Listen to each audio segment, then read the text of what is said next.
Hey, what's up, Unbroken Nation? Talk to me about how now today, with what you just said, your intuition, your voice is so loud for yourself. Like, how do you even tap into that? That's a really great question that I've been trying to figure out the answer to as more people ask me. I think to a certain degree, it's always been there. I remember I've just always been an observer ever since I was pretty young. So I remember just observing my peers in high school, for example, and being like, oh, well, that's a really bad decision. Noted. I'm not going to do that. So I'm like constantly taking notes in my head.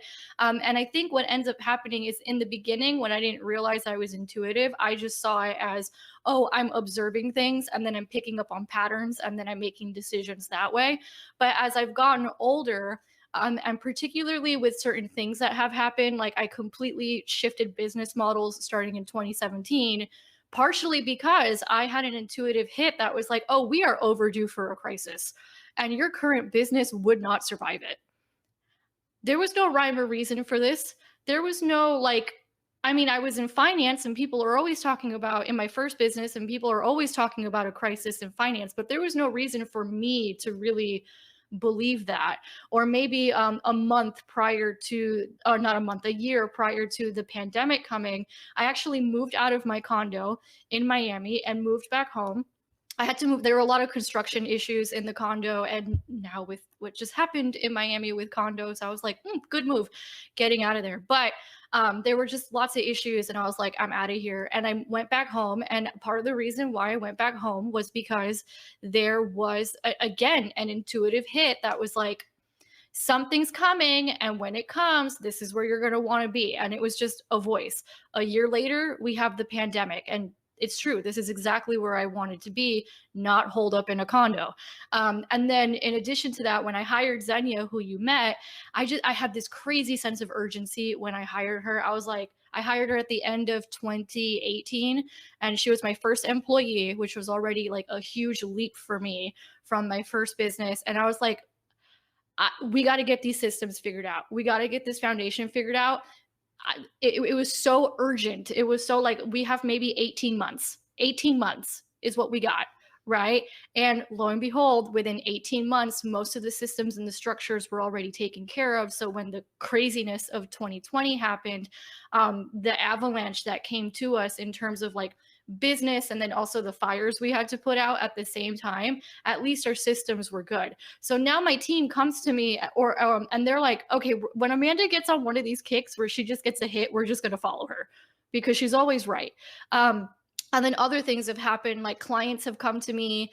One of them is Adina. She runs a program called Immigrant Finance School. And she's like, hey, I worked with you in, I believe it was 2018, because you told me that all the world's systems were going to come down and we were going to need new leaders. Well, it's 2020. Look where we're at. Look at the state of the world.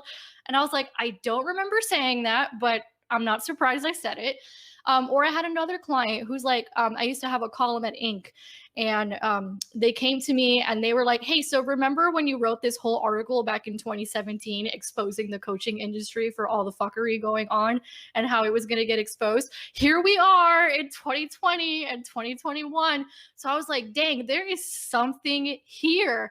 And I just could not really explain it. I always thought I was just picking up on patterns. And I'm like, don't people see this? Don't they see the same things I'm seeing? And then in 2020, I realized they don't. Yeah, but When I think people do see them, but they don't listen.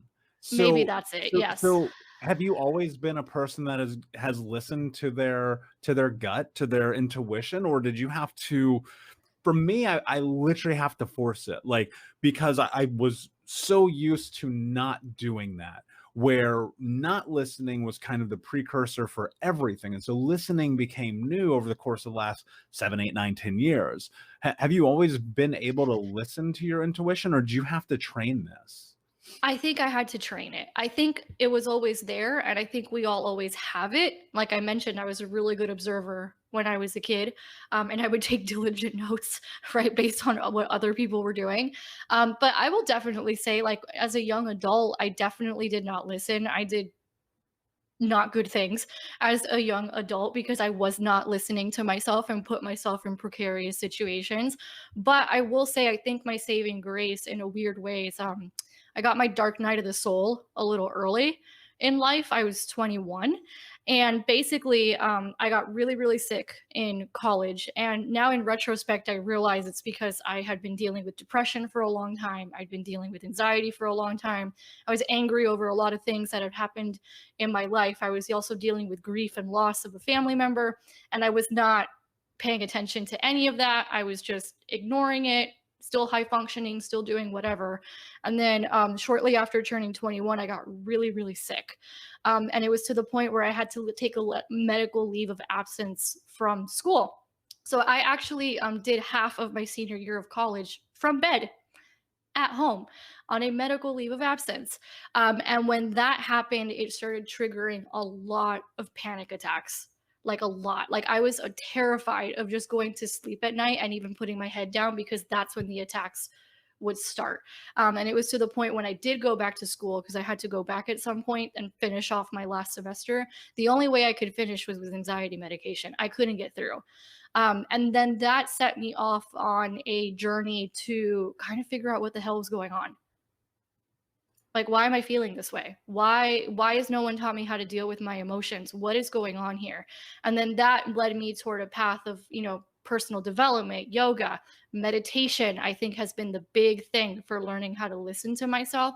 And I started doing that about 10 years ago because I was just trying to find anything to help me deal with my anxiety. And the other part of it was my whole first business started as a result of that too. Everybody knows the part, or if you know who I am, everybody knows the part where it's like, oh, Amanda graduated from college and couldn't find a job for 6 months and started freelance writing and talking about money. The part they don't know about, because I didn't realize the connection to it, was the year and a half prior where I was struggling with panic attacks. The panic attacks actually triggered me trying to go find solutions, of which one of them turned into a business. One of them turned into just trying to heal myself any way that I could. Meditation came through that. And then through meditation, it's just learning how to listen to yourself. And I think when you have a lot of practice at it, there's a knowing that kind of comes with it, and you know what it sounds like and you know what it feels like. Over time, I just trusted it. And the other thing is, maybe in the beginning, it wasn't in the first few years, maybe I didn't trust it as much. I was still very scared. But then when I was 28 years old, a good friend of mine from college passed away really unexpectedly. And he was only a few years older than me. So I was 28. He must have been 32, just dead, like just gone. And I still don't even really know what happened. I think it was a work accident.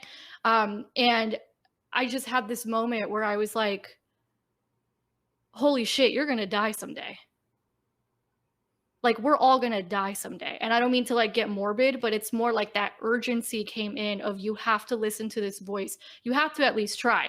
Like, if this voice is telling you to go blow up this business or help people in this way or take this risk or travel there, you have to follow it because you're going to die someday.